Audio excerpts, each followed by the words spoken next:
Hello everyone, welcome to our channel Shiksha Diksha Hindi classes. मैं आपकी Hindi teacher Sonam है। आज मैं आपके साथ प्रश्नोत्तर लेकर आई हूँ और ये प्रश्नोत्तरी जो है बहुत इम्पोर्टेंट है, क्योंकि आज का जो प्रश्नोत्तर है एमसीक्यू है, वह जो है किसी एक टॉपिक पे नहीं लिया गया है। आज का जो एमसीक्यू है, आप बोल सकते हैं हिंदी मिसलेनियस एमसीक्यू है। मतलब सभी ना, आधुनिक काल, भक्ति काल, रीतिकाल, आदिकाल, सारे जो है काल से मैंने प्रश्न लिए हैं। हिंदी साहित्य के सारे जो उपन्यास हम लोगों ने पढ़ा, कहानी पढ़ा, तो मैंने जो है सभी टॉपिक से कुछ कुछ प्रश्न लेकर बनाया हुआ है आज का प्रश्नोत्तरी ना। तो ये बहुत इंपॉर्टेंट है आपके लिए। आप इस क्लास से जो है एक तरह से आप अपना मूल्यांकन कर सकते हैं कि आपको कितना याद है, आपने कितना जो है क्वेश्चन सही किया। आप मुझे कमेंट में बता सकते हैं कि मैम मैंने इतना सही किया। और ये भी ना हो कि आगे हम लोग बढ़ते जा रहे हैं, पीछे का आप भूलते जा रहे हैं, ऐसा भी नहीं होना चाहिए। तो हम लोगों को क्या करना है, रिवाइज भी करते जाना है, रिवीजन भी करते जाना है। तो एक तरह से आप कह सकते हैं कि आपका रिवीजन क्लास हो गया है ना। तो चलिए चलते हैं पहला प्रश्न की ओर। पहला प्रश्न क्या है, ये देखिए पहला प्रश्न है, साहित्य का इतिहास जनता की चित्तवृत्ति का इतिहास है, यह कथन है। तो चलिए इसका आंसर बताइए। ऑप्शन देखिए यहाँ पे, डॉक्टर राम कुमार वर्मा ना, डॉक्टर राम कुमार वर्मा। बी देखिए आचार्य शुक्ल।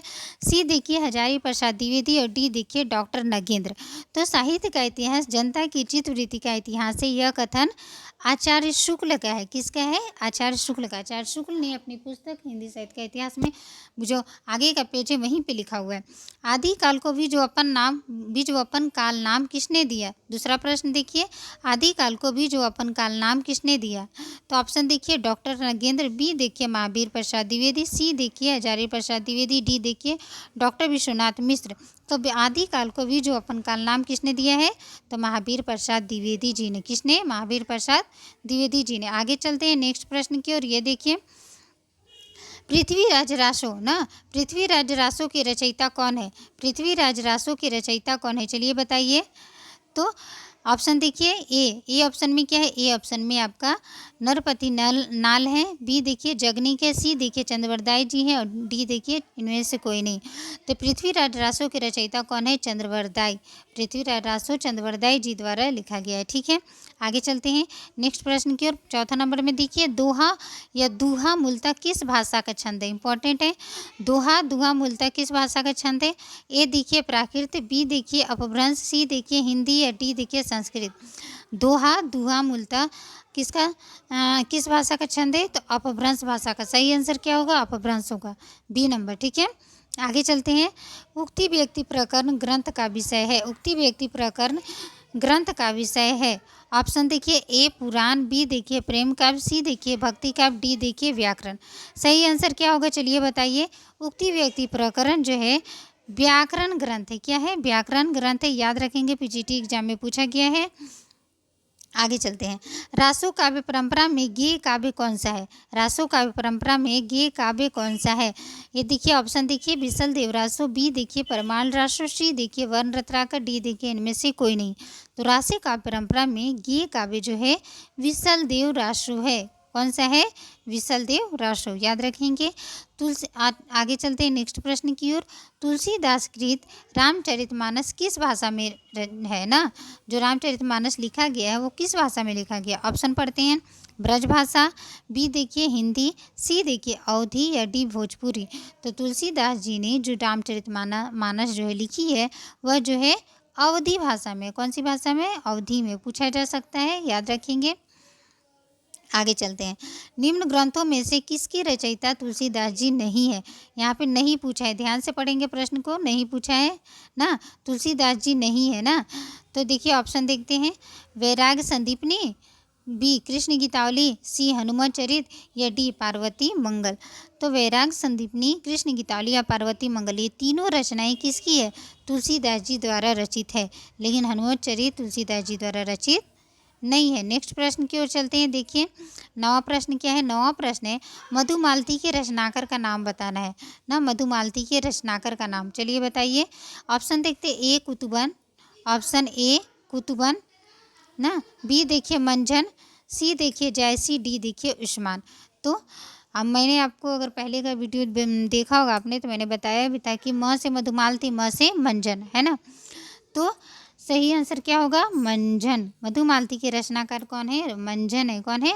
मंझन, और उस्मान चित्रावली, उस्मान चित्रावली ना, और जैसी तो आप जानते हैं ये पद्मावत ना, और कुतुबन मिर्गावती। ठीक है, आगे चलते हैं।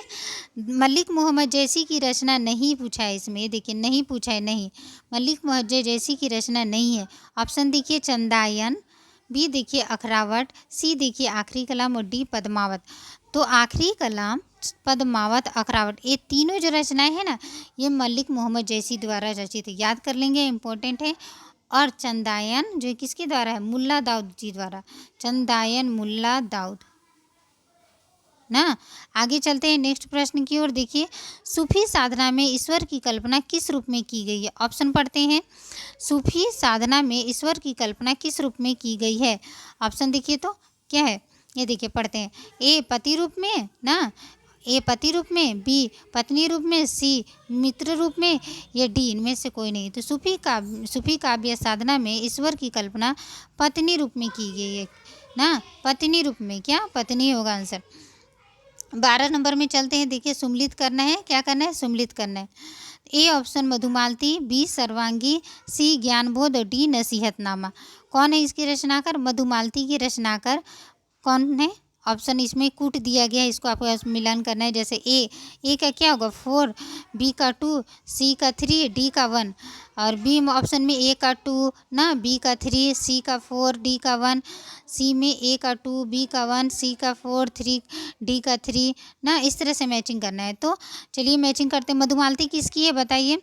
मधुमालती मंजन कृत है। मधुमालती, म से मधुमालती मैंने बताया ही, म से मधुमालती, म से मंझन, याद रखेंगे ना। नसीहतनामा गुरु नानक देव जी की है ना। और सर्वांगी किसके द्वारा है, याद रखेंगे।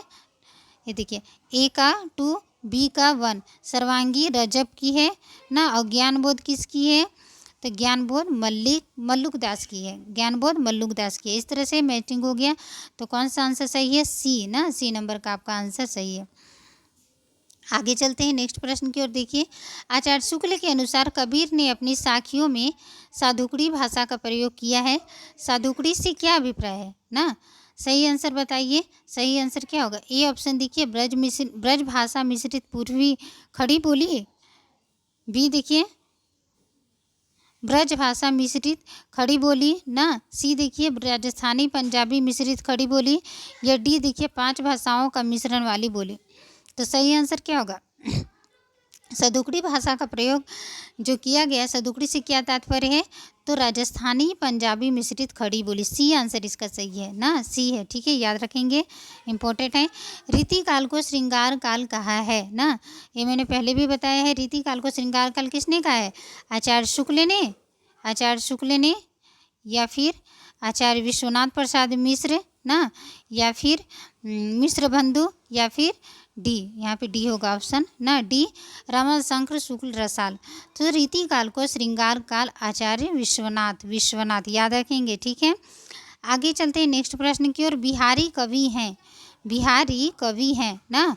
देखिए, बिहारी कवि हैं रीति सिद्ध, रीतिबद्ध, या रीति मुक्त, या इनमें से कोई नहीं ना। रीति काल को 3 धाराओं ना, 3 जो वहाँ पे काव्य लिखने के जो तरीके थे बोल सकते हैं, है ना। रीति सिद्ध, रीति मुक्त, रीतिबद्ध, इन जो है इसमें जो है कवियों ने, उस काल के रीति काल के कवियों ने जो है अपने काव्य ग्रंथों की रचना की। तो जो बिहारी कवि हैं, कौन रीति सिद्ध हैं, या रीतिबद्ध है, या फिर रीति मुक्त है? तो याद रखेंगे, रीति सिद्ध में बिहारी और सेनापति कवि थे। कौन थे?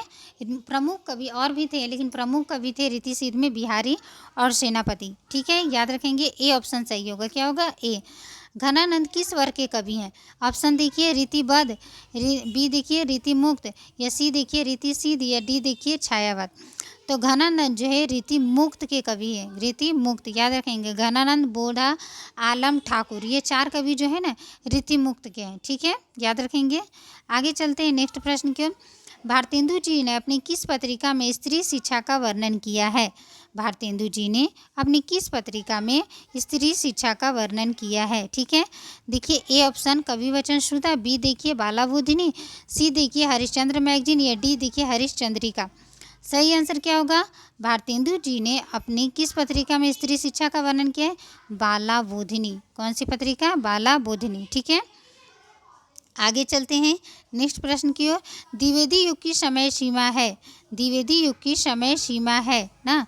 देखिए ऑप्शन देखिए, ए सन 1850 से 1900, बी देखिए 1900 से 1918, सी देखिए 1900 से 1920 से 1940 और डी देखिए सन 1850 से 1920। तो सही आंसर क्या होगा? द्विवेदी युग की समय सीमा 1900 से 1918 है। क्या है? 1900 से 1918, याद रखेंगे।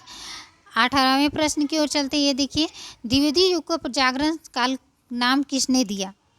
ऑप्शन देखते हैं, द्विवेदी युग को जागरण काल नाम, जागरण ना, तो देखिए ऑप्शन महावीर प्रसाद द्विवेदी, डॉक्टर नगेंद्र, सी हजारी प्रसाद द्विवेदी, डी बाबू गुलाब राय। सही आंसर क्या होगा? सही आंसर है डॉक्टर नगेंद्र ना। द्विवेदी युग को जागरण काल नाम किसने दिया है? डॉक्टर नगेंद्र, याद रखेंगे। ये देखिए मैथिली शरण गुप्त, आगे चलते हैं नेक्स्ट प्रश्न की और नेक्स्ट प्रश्न है, मैथिली शरण गुप्त की रचना नहीं पूछा है, ध्यान से पढ़ेंगे क्वेश्चन को, यहाँ पूछ रहे हैं नहीं, मैथिली शरण गुप्त की रचना नहीं है। ए साकेत, बी जयद्रथवत, सी पंचवटी या डी प्रिय प्रवास ना। तो आप जानते ही होंगे साकेत, पंचवटी और जयद्रथ, ये तीनों मैथिली शरण गुप्त की रचना है, जबकि प्रिय प्रवास किसकी है? हरिऔध जी की ना, हरिऔध जी की रचना है। ठीक है, याद रखेंगे। आगे चलते हैं 20वें प्रश्न की ओर। देखिए, सुधि मेरे आगम की जग में सुख की सिहरन हो अंत खिली, मैं नीर भरी दुख की बदली ना। रचनाकार हैं, ऑप्शन देखिए, ए मैथिली शरण गुप्त, बी जय महादेवी वर्मा, सी जयशंकर प्रसाद या डी सुभद्रा कुमारी चौहान। सही आंसर क्या होगा? सही आंसर है मैं नीर भरी दुख की बदली, महादेवी वर्मा द्वारा रचित है। ठीक है, महादेवी वर्मा जी की कविता है ना। आगे चलते हैं नेक्स्ट प्रश्न की ओर। छायावाद की प्रथम काव्य कृति है, छायावाद की प्रथम काव्य कृति है, देखिए ऑप्शन ए झरना, बी पल्लव, सी नीरजा या डी एकलव्य ना। तो छायावाद की जो प्रथम काव्य कृति है वो कौन सी है? झरना है। क्या है? झरना ना, याद रखेंगे।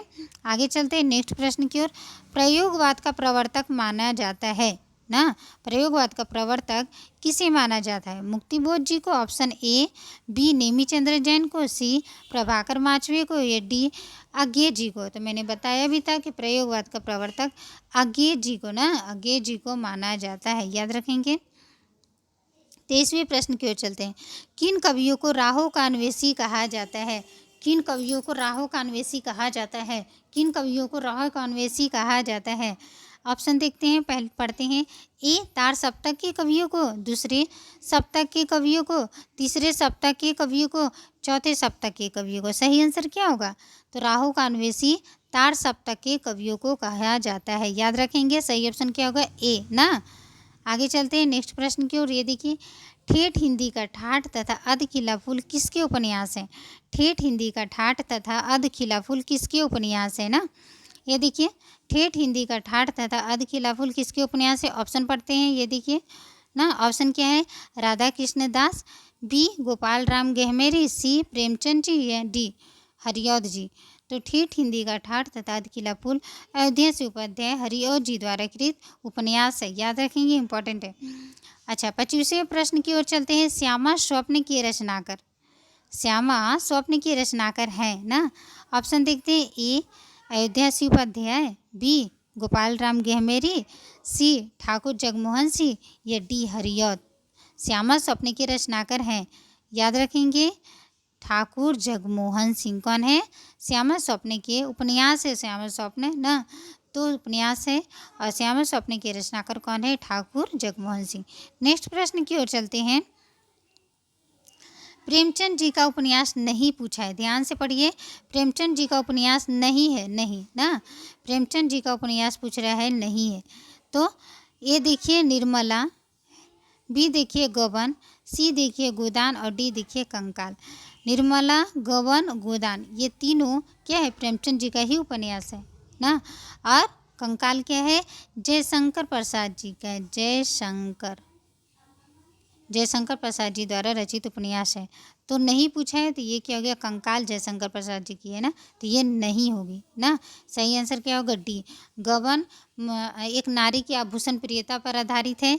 गोदान कृषक ना, होरी इसमें कृषक किसान रहता है, कृषक जीवन पे आधारित है। निर्मला जबकि अनमेल विवाह बोल सकते हैं, और दहेज प्रथा जैसे इसका विषय है। ठीक है, आगे चलते हैं नेक्स्ट प्रश्न की ओर।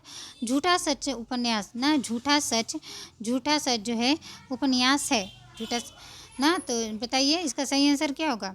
झूठा सच उपन्यास कब की है, ऑप्शन देखिए 1947, बी 1957, डी सी 1958, डी ना, डी है 1960। कब की है, ऑप्शन सही से देखिए।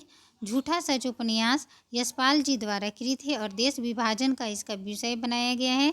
तो यह जो है 1958 में ना, 58 याद रखेंगे। इसका प्रकाशन वर्ष क्या है, 58। ठीक है, आगे चलते हैं। आज्ञे का उपन्यास नहीं पूछा है इसमें, आज्ञे का उपन्यास नहीं पूछा है, ध्यान से देखेंगे, नहीं है। ये देखिए ऑप्शन पढ़ते हैं। ऑप्शन हो जाएगा आपका ए थॉमस, बी शेखर एक जीवनी, सी नदी का द्वीप, या डी अपने अपने अजनबी ना। तो अज्ञेय का उपन्यास नहीं, तो आप जानते हैं शेखर एक जीवनी अजय अज्ञेय जी द्वारा कृत है। अपने अपने अजनबी अज्ञेय द्वारा ना, और नदी का द्वीप भी अज्ञेय जी का ही है, लेकिन इसे पूछ रहे हैं नहीं है, तो तमस जो है अज्ञेय जी का नहीं है। तमस उपन्यास किसका है, भीष्म साहनी का, याद रख लेंगे, इम्पोर्टेंट है भीष्म साहनी। ठीक है, आगे चलते हैं। जासूसी उपन्यास की शुरुआत की, जासूसी उपन्यास की शुरुआत की, ऑप्शन देखिए ए प्रेमचंद जी, बी गोपाल राम गहमेरी, सी अयोध्या से उपाध्याय, या डी श्रद्धा राम फुलरी। तो जासूसी उपन्यास के लिखने की शुरुआत किसने की है, गोपाल राम गहमेरी जी ने की है। किसने, गोपाल राम गहमेरी। तो आज के ये प्रश्न जो है थे ना, जो मैंने सारे टॉपिक से एक तरह से जितना मैंने पढ़ाया उतना ही टॉपिक से मैंने लिया था ना। तो आप बताइएगा मुझे जो है आपको ये 29 जो है जितने MCQ थे, तो उसमें आपका कितना सही हुआ ना। आप रिवीजन करते जा रही है कि करते जा रहे हैं, कि आप सब भूलते जा रहे हैं ना। रिवीजन भी बहुत ज़रूरी है, नहीं तो फिर सब भूल जाएंगे, तो फिर बाद में और ना एग्ज़ाम टाइम में फिर एक बार में सारा हौच पौच हो जाएगा। इसलिए जो है पीछे का भी आप एक तरह से देखते जाइए, हफ्ते में एक दिन पीछे को पढ़ने के लिए दीजिए, है ना। ऐसे आप जो है रूटीन बना लीजिए पढ़ने का, तो आपके लिए बहुत ईजी हो जाएगा एग्ज़ाम को पास करने के लिए।